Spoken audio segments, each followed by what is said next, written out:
All right, aloha. Today we got Howard. Is it Switzer or Switzer? Schweitzer. Howard Switzer with us. So you have a pretty big resume, a long list of accomplishments. Just pretty much introduce yourself and tell us about yourself. Well, relating to the Green Party, I guess I'm been a member since the founding of GPUS. I was part of ASGP when we had the meeting to found GPUS, and kind of been involved ever since. What year was that? 2001, Okay. as I recall. My memory's not the best these days at 80, Right on. but yeah, I think it was 2001, maybe 2002. I'm not sure how that.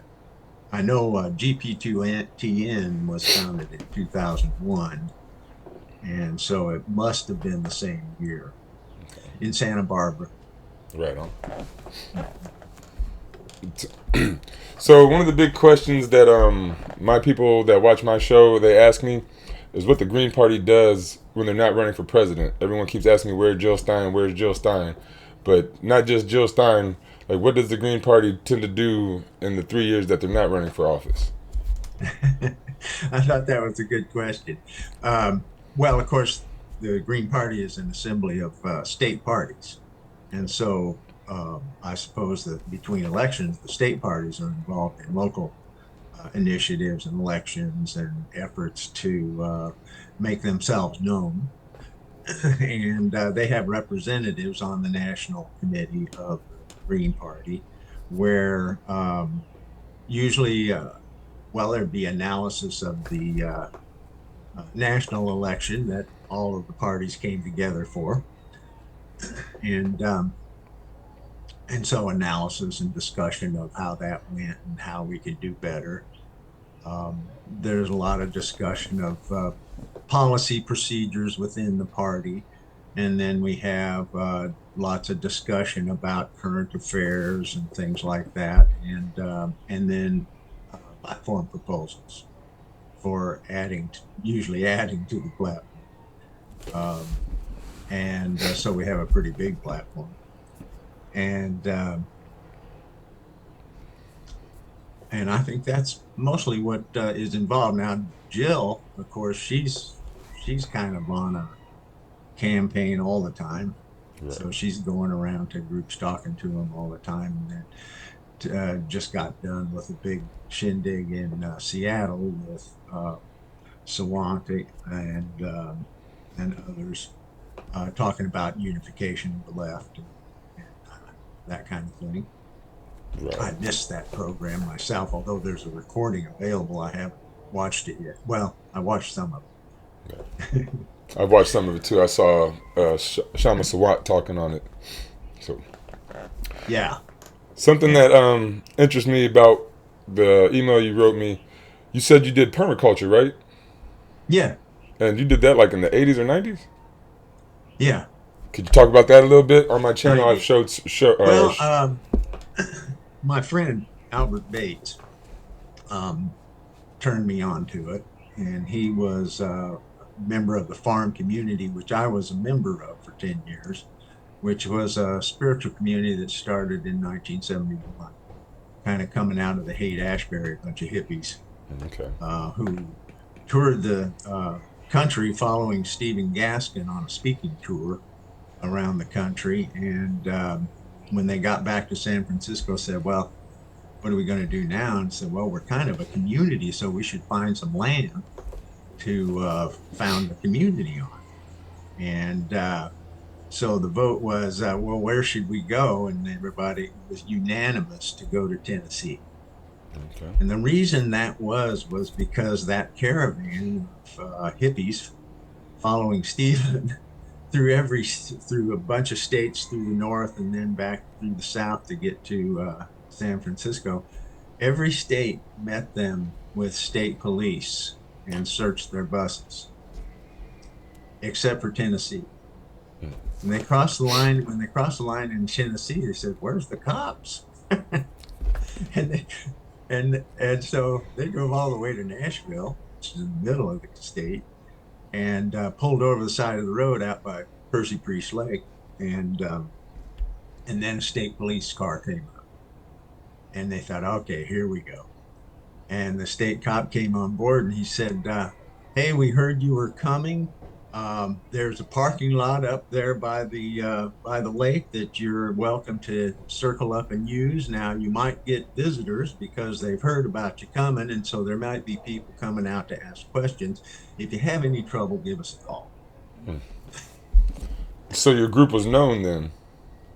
There's a bunch of hippies that got their mind blown that day. Right on. And of course, then they hunted for land and found some.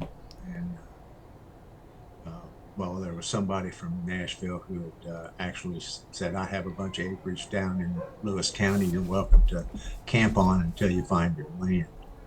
And we bought the land next door to it. And now that farm is an intentional community that has something like 4,000 acres around it.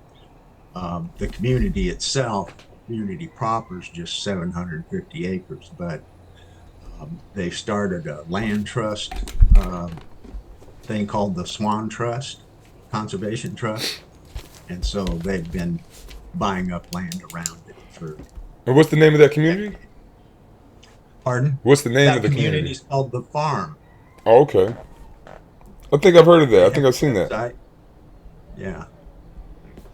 They have a website, and so Albert Bates, I was a member there, and my friend Albert Bates started what he called the Echo Village Training Center. And he is an author and did a lot of traveling because he come from a family that had some money, and so he's done a lot of traveling.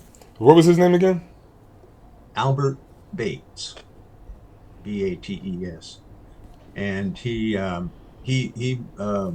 writes a blog called The Great Change on peaksurfing.com, I think it is. And so he writes a lot about sustainability and climate change. He wrote a book in the 90s, in fact, on climate change and the climate issue. And so as a response to all of that, he started looking at permaculture and said, "Whoa, this is a good way to go."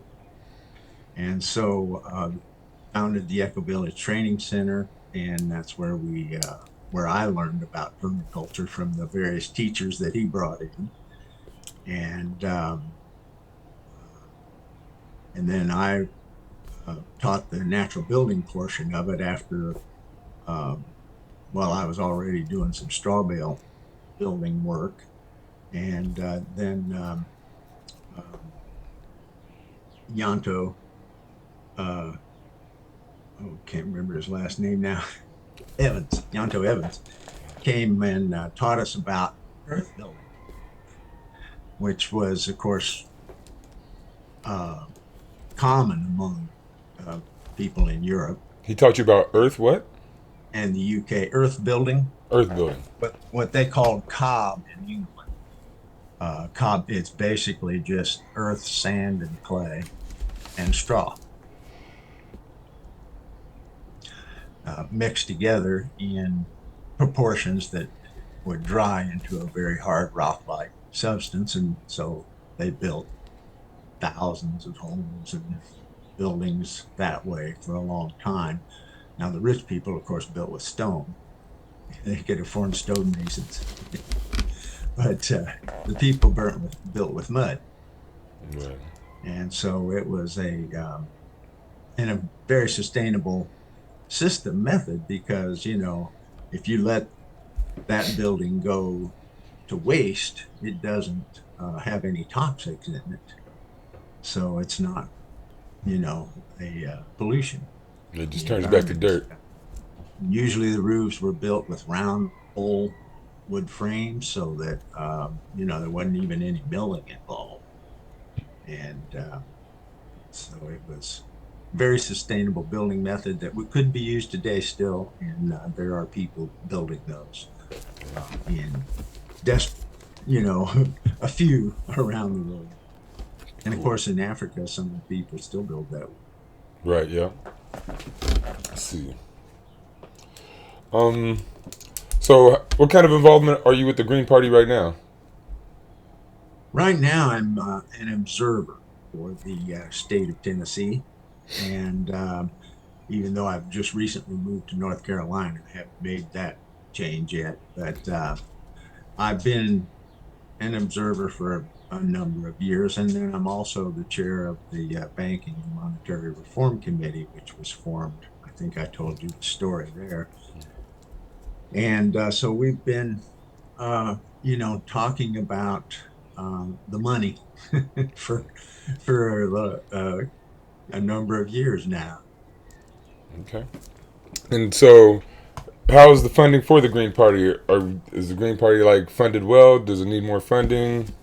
Where does it Oh, the stand Green there? Party is in constant need of more funding so that it can expand its operations and stuff like that, and just pay for what we have. Campaigns are expensive, obviously, but the party really is always looking for donors, and that kind of comes and goes a bit.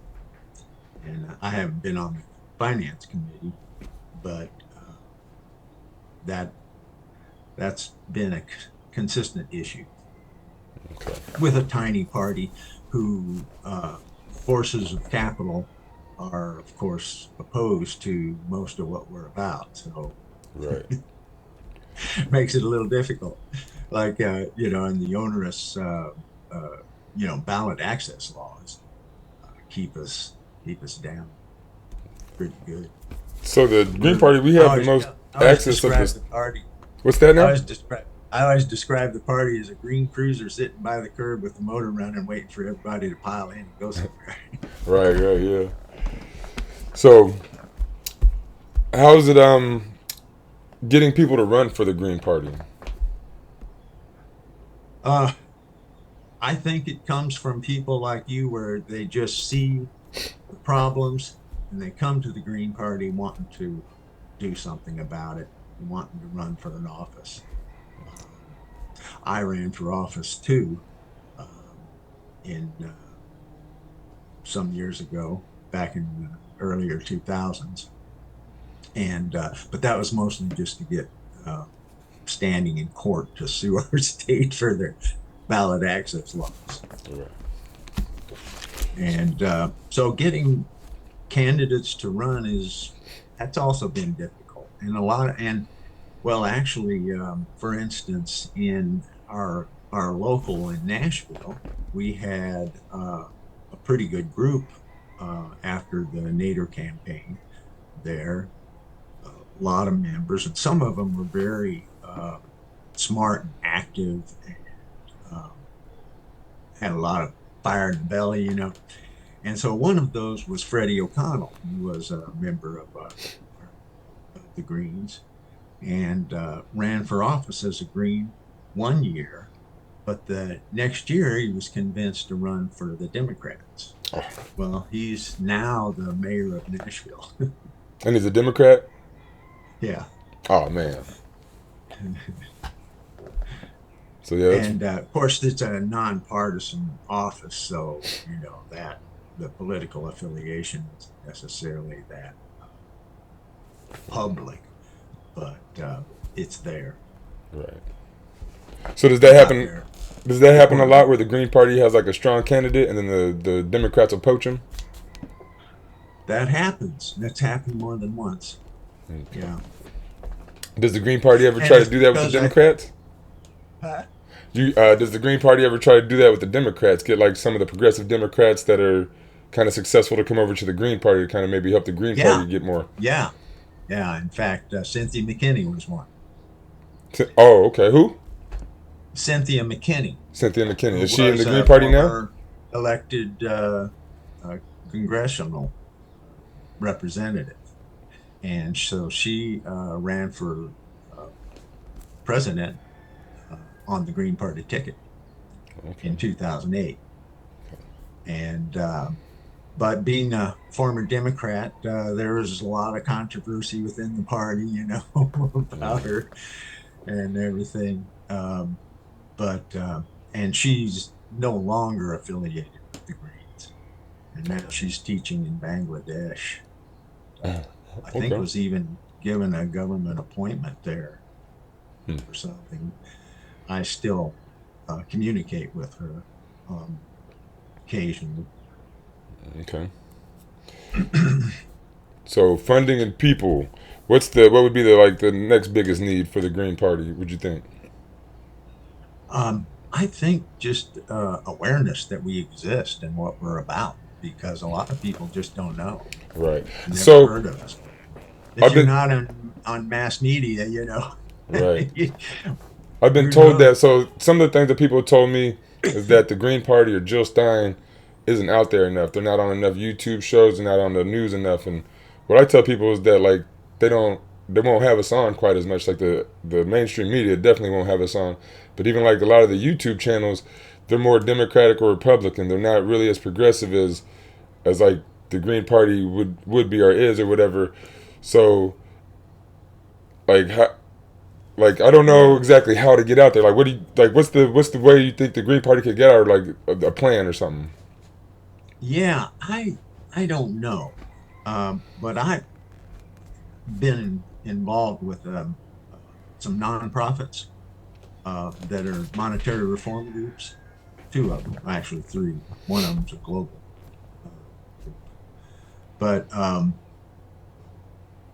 we've been looking at structure, and Green Party has its structure, and then which is kind of like a steering committee, and then a bunch of committees uh, feeding into it, and policies approved by the steering committee and the national committee, um, and that that works pretty well. But my feeling is that we need to do more getting out and more outreach, more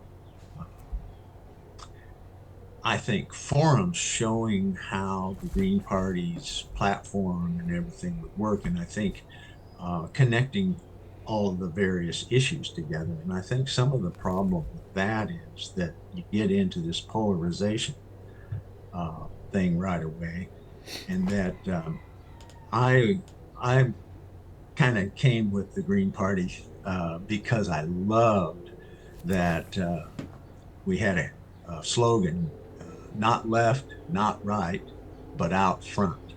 Nice. And I've always liked that because, I feel like humans have pretty much the same needs, Right. and Yes.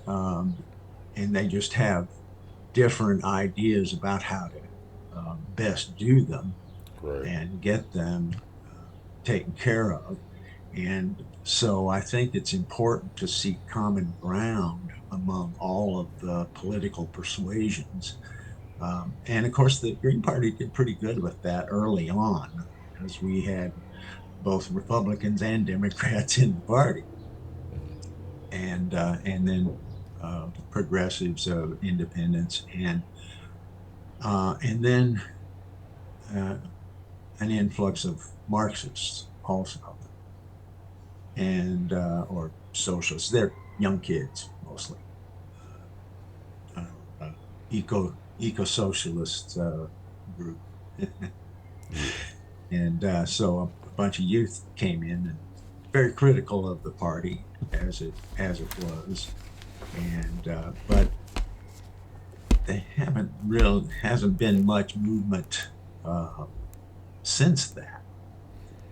Uh, in terms of, although this year I thought, Jill did fairly well because she was getting out amongst, maybe not in the totals, but getting support among Muslim community and stuff like that. So Right. the Gaza issue really helped her in that department, and we felt like we connected with some people there that made a difference in growing the party.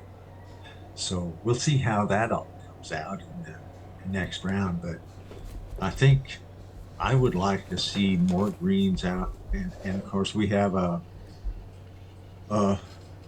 the GPACs, which is the Peace Committee and Issue Committee, and then we have also the ecology group. I can't remember now what it was called. I should, but they do programs once in a while where they have speakers come on and talk about their issue. And I think we need to do more of that, more of the issues. And especially on the economy. There's very little of that with the Greens. And as the Banking and Monetary Reform Committee, that's our bailiwick, and we should be doing that more. And we've been talking about doing that, but we're a bunch of oldsters, and it's not that easy for us to figure all that stuff out. But that's really what we need to be doing, I think, from our perspective, is talking more about the economy, because the economy is central to what most people's concern is. That's why Trump was elected. That's why Obama was. It was concerns over the economy. Right. It's the economy, stupid. That's what they say, right? Yeah. Yeah. So, so we need more young people. Then you're saying? We need more young people. Yeah. Yeah. I'm trying to bring in some young people if I can. That's kind of one of my main goals. Yeah, I saw that. I really admired the work that you were doing there, and thought, wow, man, I wish I was there to join in that. Mm. So that fun. the nonprofit. Pardon? Is that what you're talking the nonprofit that I was running? Your nonprofit, yeah. Yeah, actually, it shut down after COVID. So I mean, I did it for a couple years, but it's not going right now. But I'm trying to. That's kind of what I'm trying to get the Green Party to start doing, is just start doing what's needed, right? Just go out to the community and do after school programs, like just do anything in the community to get our name out, and just to, instead of like putting out a commercial, just go to the school and do some stuff, and then the kids will go home and tell their parents, "Oh, I like this guy," and then they'll look him up, and that'll be our commercial type of deal, maybe. Yeah, it's it would be great if we could do a healthy school lunch program. And so something I was thinking, in the Hapamana, we started building a food forest in that neighborhood. So I thought it'd be cool if we could go to schools and talk to schools and maybe do some permaculture food forests around the schools that have, kids that need to eat or whatever more. And then that way they could go out and just pick jackfruit, oranges, have vegetables and different things, and they could get their lunch and stuff right out of the garden. Yeah. Or at least some of it. We did some of that work here in Nashville. My wife and got connected with some teachers who were interested in doing that, and they did garden at one of the schools, and we're teaching permaculture principles there. But the problem with that is that the students move through, and teachers get reassigned, and so it's like trying to keep a thing going. It's kind of hard there. Oh, okay. We need a nonprofit that's connected to the school system that can keep that up. Okay. So that would have to be a nonprofit outside the Green Party, right? Or COVID shut down a lot of stuff. What's that? COVID certainly shut down a lot of things. Yes, it did. Yes, it did. COVID hurt like my nonprofit all the way. Of black businesses. Yeah, COVID was bad for everybody. But yeah. But I like that you've done some stuff around schools. So that's something I think we might need to look into, is maybe starting that nonprofit that can do the stuff for the schools, doing the permaculture and representing the Green Party. Like maybe put up this is a Green Party garden or something at all the schools that we do, right, or something, just so that they know, and that it gives us a little bit of hype, when people go to the garden, like, oh, this is really nice. Oh, the Green Party put this here. Something like that. Nice. That would be nice. A lot of times, though, the political establishment doesn't like a political party coming in and doing stuff, so you might need to keep that under the right for a bit. Well, my thing is, if we're gonna bring you a bunch of food and trees like that and stuff, you might not mind it as much. Because plus we are a people-powered party, right? We're not a party that's like, we don't take corporate money. It's a very different than the Democrats or the Republicans. So it might be a little easier to get in on the Green Party label at a school than say a Republican or Democrat party. That's right. Might be. Yeah, I think you're right there. So yeah, because we are more like a regular nonprofit that just helps people, but trying to be more of Yeah, a, because I think the government should be more like that. Our government should work for the people, right? Like the government should be going out and absolutely. building food for us. The government should be going out and doing after school programs. The government should be doing all the stuff that people say, hey, we need this to be done. That's what the government's job is supposed to be, right? Like that's what I think anyway. That's Yeah, that's democracy, isn't it? Yeah, that's what As I I would think so. understand, democracy is supposed to be for the people, by the people. Right, and right now we just work for the rich, right? Just whoever got money got a say. If you ain't got money, you ain't got much of a say. You got the key. It's like I say, Rockefeller was powerful, but Rockefeller without any money is just another joke. Right, exactly. Well, good. Yeah. And so, we had some interesting discussions that we run into people. Some people say, "Oh, we shouldn't have any money. Money's awful." And of course, in this system, money is kind of an awful thing. People don't know why necessarily, but it is. They can see how it's used as power, of course, but many people don't realize that our money is issued as debt, Right, yeah. all of it, as interest-bearing debt, and the entire money supply, uh, virtually.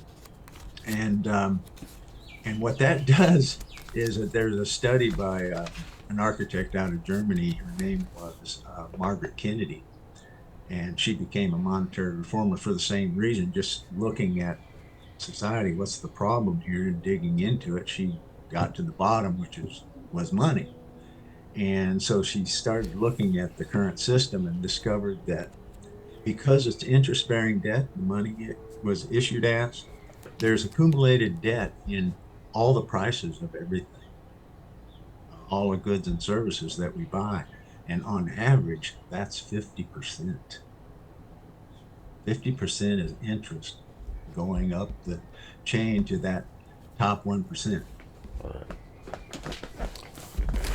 I too am one of those that is not a big fan of money. I'd rather use a system without it if we could. If we could. But the thing is, money, innovation that Oh, you broke up there. Can you start over? native people, pardon? You broke up for a second. Can you start that over? Oh, money, of course, is an ancient innovation. And it was, natives used it as well once. Now, as long as it was a small band, which were usually just extended families, you didn't need any money there because the agreements were all clear. And that's what money is, an agreement, basically. And so, but they began, um, I always say that money got its origin as the payment system that was used to pay the Great Mother to give reciprocity to the Mother Earth for the things that they took for sustenance. And I've got a surveyor friend who does that today. He goes out to survey someplace. He makes a payment to the Earth Mother in reciprocity for the plant life and everything he's going to have to cut to make his shots. And so that later became when tribes and civilizations formed. And so a means of exchange was needed because of the division of labor that uh, so money began to be used as a medium of exchange to eliminate the inconveniences of barter, and that worked pretty well uh, for a time until accumulation started happening. When you're using a commodity for money, then that can be accumulated, and once it's accumulated, then you've got control over the market, and and of course that's the problem we have today is the control over the market. Right. And Too few everything else, accumulated as too much. Kissinger said, if you control the money, you control everything. Right. Yes. Like a Elon Musk and them. They got a little bit too much money, a little too much control. Yeah. I was just thinking today, though, about everybody's freaking out about Elon Musk knowing their social security number and stuff like that. I says, "Oh, you mean those faceless bureaucrats that are in the revolving door between corporate America and government were trustworthy?" Right. Like the government had our social security. They gave us our social security number, right? Like they know that stuff. Yeah. Haven't they been selling that data for years? Right. Yeah, and they got our credit card info. They could, they could do whatever they Yeah, want already. If they want to turn us on, turn us off, whatever, they can shut our lights off, all that. So, I yeah, mean, yeah. just because Elon Musk now, it's not too much different than if it was somebody you don't know the name of. Yeah, yeah. Yeah. Right on. All right. Well, Howard Switzer. I think I'm gonna have to leave it here for this time, but we're gonna do this every week, right? Hey, I'd be happy to. You Right bet. on. Let's talk about the greens and talk about how we can get this world on the right track. Cool. So I have this And 50-state strategy that I wrote out. I'm gonna send it to you. I'd like you to go over it, and we can talk about that the next time we oh, talk. yes, love to. All right. Right Love to on, do Howard. that. Well, I look forward to talking to you in a week. All right.